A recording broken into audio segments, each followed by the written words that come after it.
미국 정시 잘 정리해 주셨습니다. 이번에는 외신 네컷 함께 보시죠.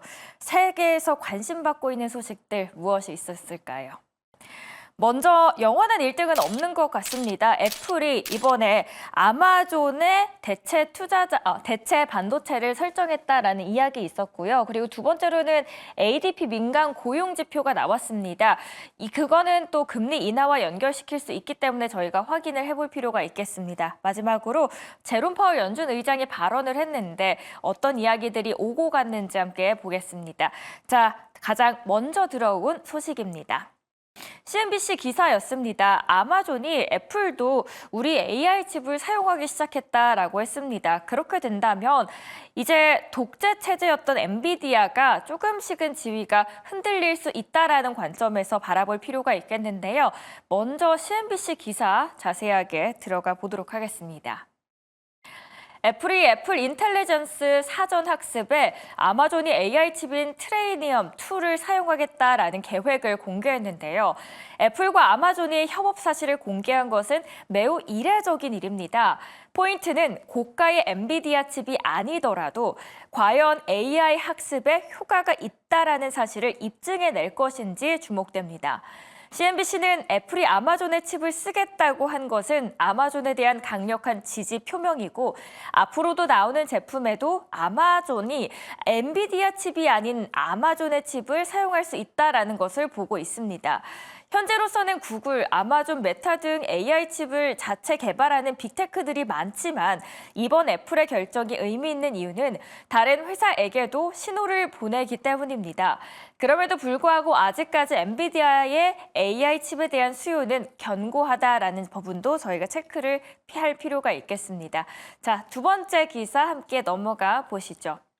두 번째로는 지표 관련된 이야기였습니다. 로이터에서 나왔는데요. ADP 민간 고용 지표가 나왔고 11월 거였는데 14만 6천 명이 더 증가했다라고 정정됐습니다. 예상보다는 적었지만 그래도 안정적이었다라는 평가가 나오고 있는데 자, 두 번째 로이터 기사 확인해 보도록 하겠습니다. 지표 발표가 두 가지 나왔습니다. 첫 번째로는 미국 민간 고용이 발표됐습니다. 결과는 둔화됐다라고 합니다.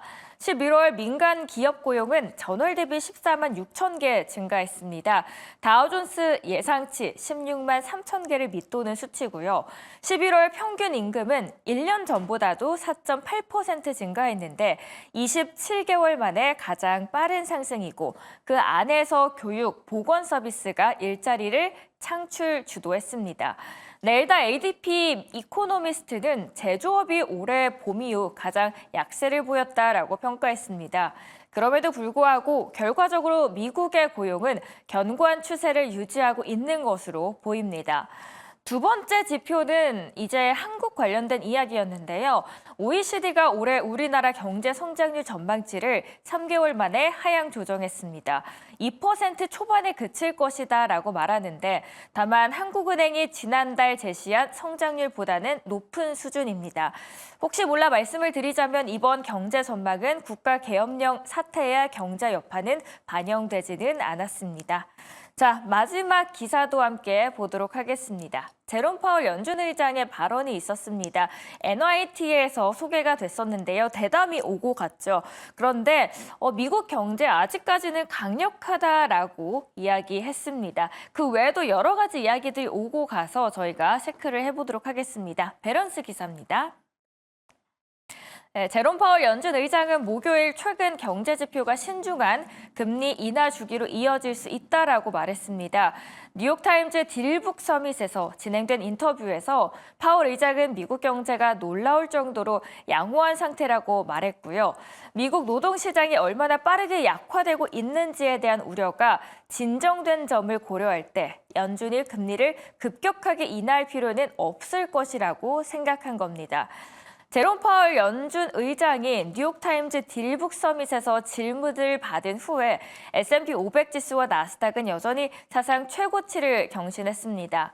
파월을 인하할 트럼프가 그림자 연준 의장을 만들 수 있다는 가능성에 대해서도 언급을 했습니다. 파월은 그런 가능성은 전혀 없고 일반적인 관계를 맺을 것으로 충분히 예상한다라고 전한 모습들 볼 수 있었습니다.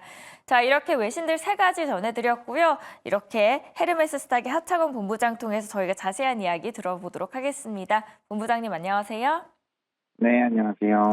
네, 오늘도 여러 가지 소식들이 있었는데요. 먼저 아마존과 애플 소식입니다. 애플이 우리 엔비디아 칩이 아닌 아마존의 칩을 이번에 사용을 해보겠다라고 전했습니다. 그렇게 된다면 엔비디아의 위치 자체도 조금은 흔들릴 것 같은데 그 여파 어떻게 보시나요? 근데 뭐, 애초에 애플 같은 경우는 엔비디아 칩을 이용을 안 했기 때문에 저는 뭐, 그렇게까지 아직 큰 의미가 있다라고 보긴 어렵고요. 다른 쪽에서도 AI 칩을 좀 많이 개발을 하고 있는 상황입니다. 근데 이제 뭐, 앞으로 이러한 소식들은 뭐, 계속적으로 나오게 될 텐데, 결과적으로는 이게 효율이 얼마나 나오는지가 중요하거든요. 개발을 한다고 더 중요한 게 아니라, 이게 어느 정도의 성능이 뒷받침이 되고, 또 이제 가성비라고 보통 하죠. 가격적인 부분의 매력도까지 부각이 돼야 이게 결과적으로는 좀 진행을 할 수 있지 않을까 생각을 합니다. 일단은 요번에 이제 애플이 얘기를 한 거는, AWS 연례 행사에 참석을 하고, 트레이니엄 이용 계획을 밝힌 거거든요. 그래서 일단은 탑재하고 테스트하는 부분이기 때문에, 이게 결과적으로 성과를 조금 봐야 됩니다. 이게 만약에 뭐 물론 애플이 아마존 거를 고집을 무조건 할 수도 있지만 만약에라도 같은 돈에 더 좋은 성능이 엔비디아 쪽에서 나와 버린다면은 뭐 이건 크게 의미가 없는 거죠. 그래서 대신에 그런 거는 있을 수 있습니다. 이게 엔비디아 쪽에서 지금 공급이 워낙 좀 쉽지 않은 상황이죠. 워낙 수요가 많아서 공급이 바로바로 다 진행이 되지 않아서 그런 부분들까지 좀 고려를 해야 될 것 같고요.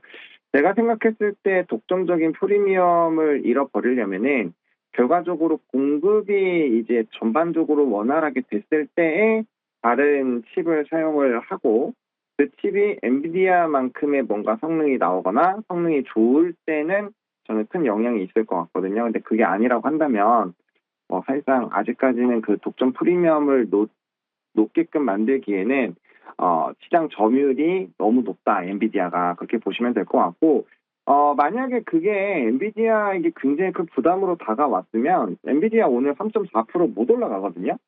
우리가 이제 그러한 경험은 뭐, 우리나라 종목으로 치면 한미반도체라든지, 뭐, 하이닉스 같은 경우도 프리미엄 좀 잃을 것 같으니까 굉장히 많이 주가가 내려앉았잖아요.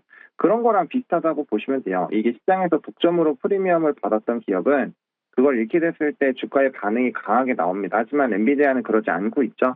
그러면 시장 참여자 대부분이 뭐 사용은 하겠지만 뭐 애초에 사용을 하지도 않았었던 쪽이고 뭐 아직까지는 그렇게까지 큰 의미를 주기가 어렵다라고 보는 게 맞지 않을까 이렇게 생각을 하고 있습니다. 네, 시도는 좋지만 아직까지는 그 점유율을 차지하는데 시간은 필요할 것 같습니다.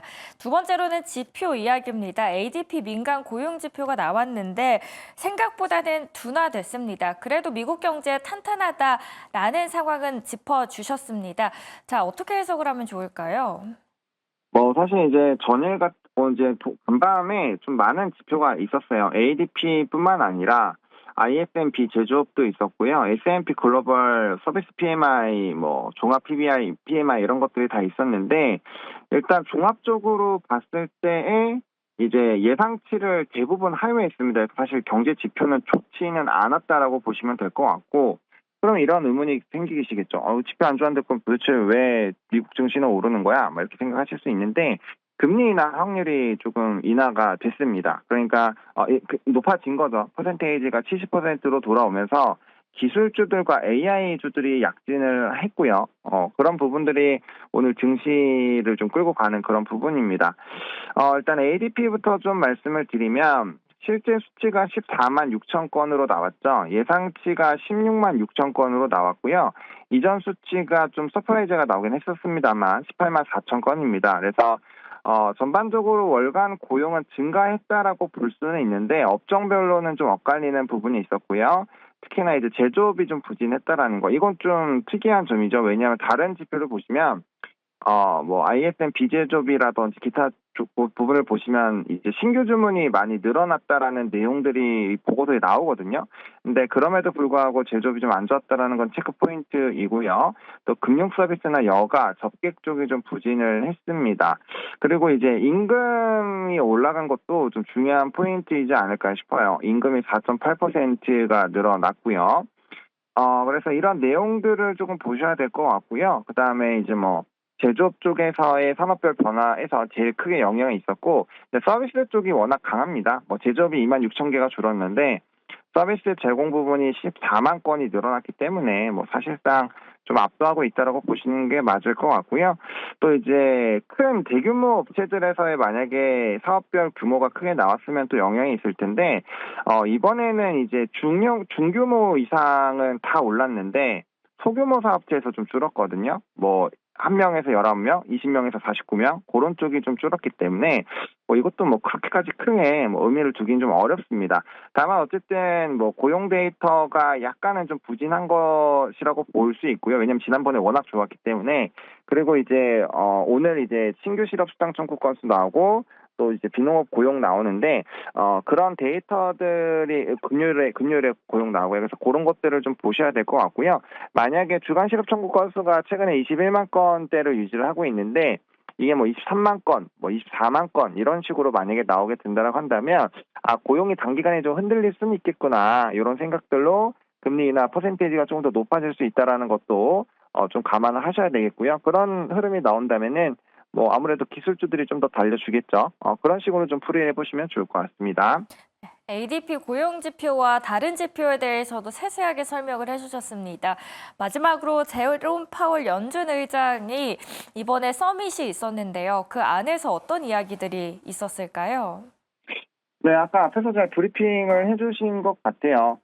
일단은 뭐 이제 그림자 페드가 안 된다라는 걸 또 명확하게 얘기를 했고요. 애초에 뭐 그런 생각이 있었으면 사퇴를 하거나 했겠죠, SEC처럼. 근데 자기는 그럴 생각이 없다라고 지금 거듭 얘기를 했기 때문에 일단은 뭐 데이터 기반으로 의사결정을 하겠거니라고 생각을 하는 게 좀 맞을 것 같고요. 그다음에 이제 FOMC 회의록과 비슷합니다. 금리 인하에 대해서 시간을 두고 천천히 진행할 것임을 시사를 했는데, 근데 최근에 다른 이게 이제 FOMC에서 파월 의장의 얘기만 집중하는 게 아니라 이제 다른 의원들의 발언도 좀 주목을 해야 되는데, 어쨌든 최근에 좀 이야기했었던 사람들의 내용을 종합적으로 보면 데이터에 따라서 뭐 금리 인하를 할 수도 있다라는 얘기들을 좀 했거든요. 원론적인 얘기를 했는데 어쨌든 회의록 자체도 데이터 기반으로 좀 진행이 되는 내용들이 나왔고, 뭐 급하게 할 생각은 없다라고 하지만 뭐 상황이 되면은 해놔서 나쁠 게 없죠.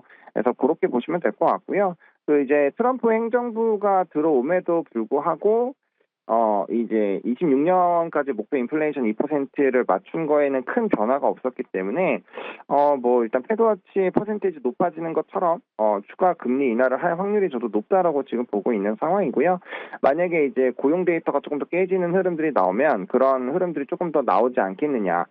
그래서 지표들 아까 조금 말씀드렸는데 대부분 뭐 ISM 쪽은 50을 다 상회를 했어요. 그래서 경기 자체는 나쁘지 않은데 예상치보다 좀 덜 성장했으니까 그런 이제 성장 폭이 좀 줄어들 수는 있거든요. 그러면 그런 성장 기조를 유지하기 위해서라도 일부분 선두적인 대응을 할 수 있다라는 것도 한번 생각을 해보실 필요가 있을 것 같습니다.